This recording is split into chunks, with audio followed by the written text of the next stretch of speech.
गारपिटीमुळे द्राक्ष डाळिंब फळ पिकांचे नुकसान भरपाई मिळावी यासाठी मुख्यमंत्री उपमुख्यमंत्र्यांची भेट घेणार शिवसेना शिंदे गटनेते कुणाल दराडे।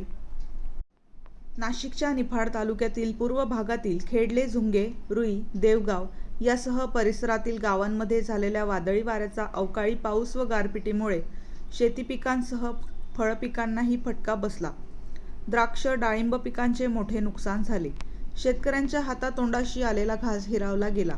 यामुळे शेतकरी हा आर्थिक अडचणीत सापडला असून तातडीने पंचनामे करत भरघोस मदत मिळावी यासाठी निफाडची तहसीलदार तसेच मुख्यमंत्री देवेंद्र फडणवीस आणि उपमुख्यमंत्री एकनाथ शिंदे यांची भेट घेऊन उत्पादन खर्चाच्या तुलनेत शेतकऱ्यांना मदत मिळावी अशी मागणी करणार असल्याचे शिवसेना शिंदे गटाचे येवला लासलगाव मतदारसंघातील नेते कुणाल दराडे सांगत आहेत।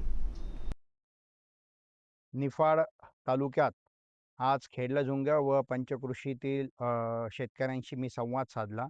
काल गारपीट या ठिकाणी झाली। वादळ वारा पाऊस झाल्याने शेतकऱ्याचं अनेक नुकसान झालेलं आहे।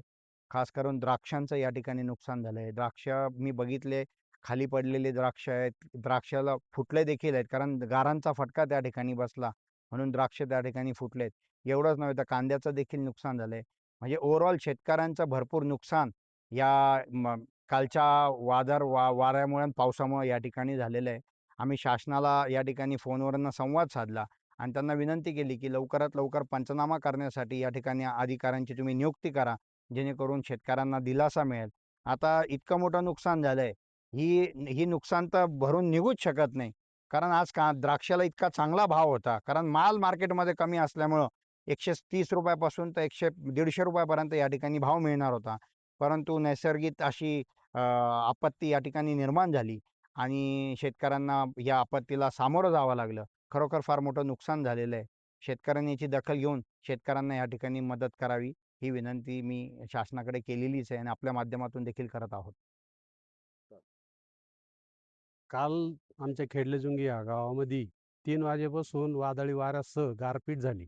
तर आलेला जो डाळिंबाचा बहार आहे तो पण गळून गेला, डाळिंबाचे चिरे पडले आणि हा जो माल आहे तो सुद्धा व्यवस्थित नाही आहे। म्हणजे जो उत्पादन निघणार होतो त्या उत्पादनामधून आम्हाला काही शेतकऱ्याच्या पदात काही मिळणार नाही। तर शासनाने आम्हाला कमीत कमी जो खर्च आहे ना त्याचा अर्धा तरी द्यावा बुवा आम्हाला शेतकऱ्यांना खर्च। कांद्याची तशीच नुकसान झालेली। मागच्या वर्षी सुद्धा मे पासून जो सुरुवात झाली, मागच्या वर्षी डॅमेज झालेलं होतं डाळिंब। यावर्षी तीच परिस्थिती, तरी शासनाने शेतकऱ्यांकडे बघावे आणि ती कमीत कमी त्या उत्पादनाच्या तुलनेत आम्हाला नुकसान भरपाई द्यावी।